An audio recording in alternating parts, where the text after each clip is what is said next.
وَمِنَ النَّاسِ مَن يَشْتَرِي لَهْوَ الْحَدِيثِ. یہ لہو الحدیث کیا ہے؟ لہو کیا ہے؟ فرماتے ہیں ہر وہ چیز جو انسان کو اصل مقصد سے غافل کر دے.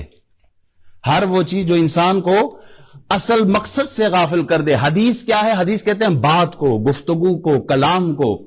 تو لہو الحدیث ہر وہ چیز جو بندے کو اللہ کی یاد سے غافل کر دے، قرآن کی تعلیم سے دور کر دے، دین اسلام کی تعلیمات سے وہ متنفر کر دے اور صحیح راستے سے گمراہ کر دے، وہ لہو الحدیث میں شامل ہے.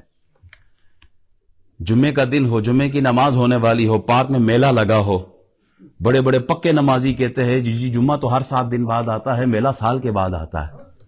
تو یہ دین سے غافل کیا کہ نہیں؟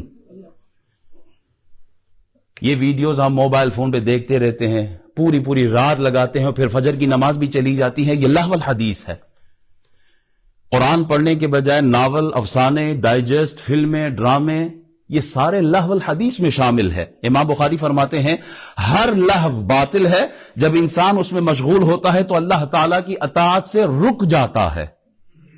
لہو الحدیث یا لہو اللعب یہ کرتے کیا؟ آہستہ آہستہ بندے کو اللہ سے دور اور شیطان کے قریب کر دیتے ہیں. لہو اللعب وقت کا بھی ضیاع ہے، مال کا بھی ضیاع ہے. لہو اللعب شروع تو بہت آہستہ سے ہوتا ہے، لیکن ایک وقت آتا ہے آدمی دین کے قریب جانا پسند نہیں کرتا.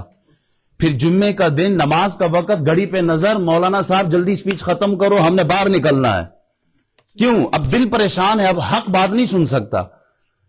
فلم لگا کے دے دے، 4 گھنٹے بیٹھا رہے گا، کوئی کام یاد نہیں آئے گا، بلکہ جو کام ہوں گے وہ بھی چھوڑ دے گا. لیکن اگر کہیں کہ قرآن کی آیتیں بیان کی جائیں گی تو پھر ٹائم، پھر اپوائنٹمنٹس، پھر مجبوریاں سب سامنے آ جائیں گی. لہو الحدیث ومن الناس من یشتری لہو الحدیث. سیدنا عبداللہ بن مسعود رضی اللہ تعالی عنہ سے پوچھا گیا نا اس حدیث کے متعلق کہ لہو الحدیث سے کیا مراد ہے، تو آپ نے 3 مرتبہ اللہ کی قسم اٹھائی ہے، 3 مرتبہ، اور آپ نے فرمایا اس سے مراد گانے گانا ہے.